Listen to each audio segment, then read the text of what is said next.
honnêtement, je pense que je le porte pas très bien.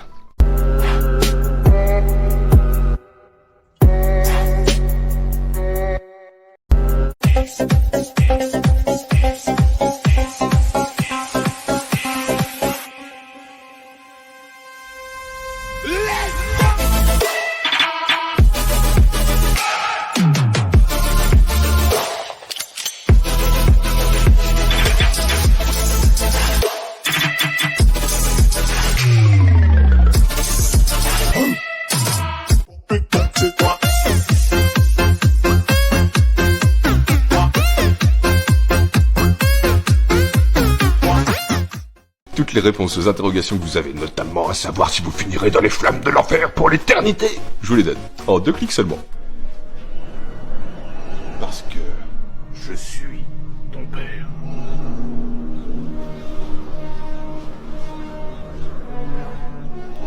Est-ce qu'on peut être gay et chrétien ? Ou une autre question que je vois souvent revenir aussi, c'est est-ce que d'être homosexuel ou de pratiquer l'homosexualité, c'est péché ? Eh bien, je vais être franc et honnête avec vous les amis, non. Il n'est marqué strictement nulle part, ni dans la Bible, ni dans le catéchisme de l'Église, c'est-à-dire l'ensemble de la tradition, que d'être homosexuel ou de pratiquer l'homosexualité, c'est un péché. Est-ce qu'une tradition religieuse peut évoluer ? Dieu merci que oui. Et d'ailleurs, dans l'histoire, ça a été le cas pour toutes, à l'inverse de ce que voudraient vous faire croire certains intégristes révisionnistes de tous bords.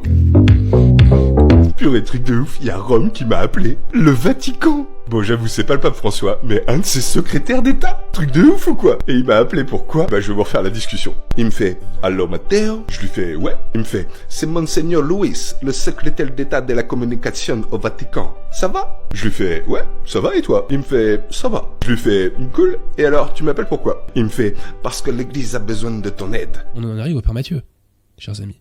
On voit que le Père Matthieu s'inscrit totalement dans ce chemin-là.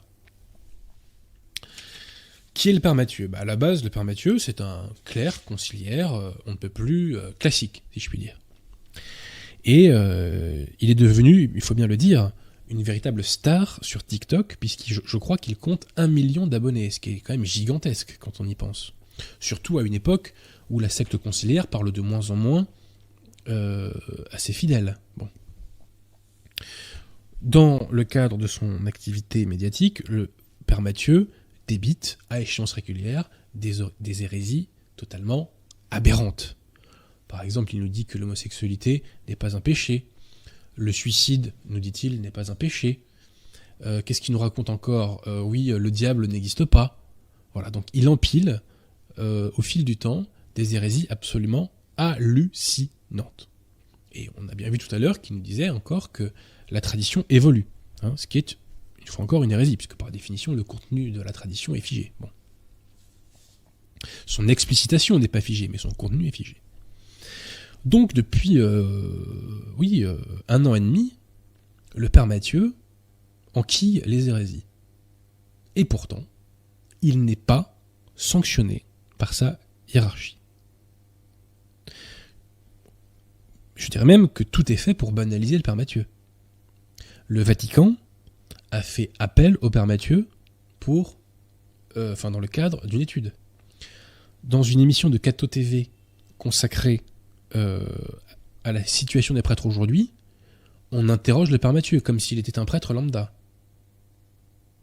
Donc tout est fait pour le banaliser, il est mis en avant et il n'est pas sanctionné par sa hiérarchie. Alors que des clercs conciliaires de bonne volonté, avec qui nous avons des désaccords, mais qui sont des gens de bonne volonté, eux sont sanctionnés par leur hiérarchie quand ils essaient de défendre quelques vérités. Pourquoi le Père Matthieu n'est pas sanctionné ? C'est très simple. C'est parce qu'il va dans le sens de la secte. Il professe tout ce que la secte ne dit encore que timidement. Il est en symbiose avec sa hiérarchie. Et on ne peut pas le lui reprocher, entre guillemets, d'un point de vue conciliaire et d'un point de vue moderniste. Pourquoi ? Parce que fait le Père Matthieu ? Il fait comme Ratzinger. Il adapte, entre guillemets, la foi, il concilie, entre guillemets, la foi à la forme de raison dominante de son temps. Il, entre guillemets, concilie la foi avec le LGBTisme, avec le wokisme, avec les égalitarismes en tout genre. Le Père Matthieu est s'inscrit pleinement dans l'essence conciliaire de l'évolution du dogme par l'adaptation à la philosophie du moment. C'est pourquoi il y a une hypocrisie insupportable chez tous les conciliaires et lefévristes qui le critiquent. On ne peut pas critiquer le Père Mathieu quand on est conciliaire, parce que le Père Mathieu exprime la religion conciliaire mieux que quiconque à l'heure actuelle. C'est pourquoi, cher Père Mathieu, eh bien je vous remercie. Voilà. Je vous remercie de votre franc-parler et je vous remercie de nous montrer le véritable visage du Novus Ordo.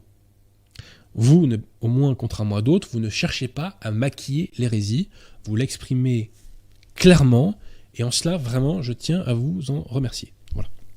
Si d'ailleurs vous voulez débattre avec moi, alors, j'allais dire débattre, non, moi si je suis face à vous, Père Mathieu, je vous laisse parler, hein, sincèrement. Hein. Ça suffit, hein. Je vous laisse parler, hein. Voilà. Et je prends des notes.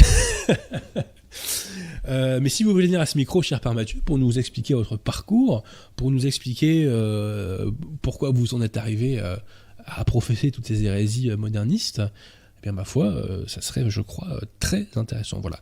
Donc, conciliaires et lefévristes qui m'écoutaient, arrêtez de critiquer le Père Mathieu, voire, pour certains d'entre vous, arrêtez de le menacer, parce que le Père Mathieu est plus franc du collier que vous, il est plus honnête que vous. Le Père Mathieu fait évoluer, entre guillemets, le dogme, en bon moderniste qu'il est. Vous appartenez à une société spirituelle qui est moderniste. Assumez-le, bon sang. Voilà, assumez-le. Ce qui m'agace avec mes contradicteurs, conciliaires et lefévristes, c'est qu'ils n'assument pas leur position. Le Père Mathieu, lui, eh bien, les oblige, je dirais, à les assumer en nous rappelant ce qu'est le véritable visage de la secte conciliaire. Donc merci à vous, Père Mathieu, pour cela. Voilà. J'en ai terminé, je pense avoir démontré, chers amis, qu'il y a une continuité parfaite entre le pseudo Benoît XVI et le Père Mathieu, que je salue. Jerusalema, ikayalami, ilondoloze.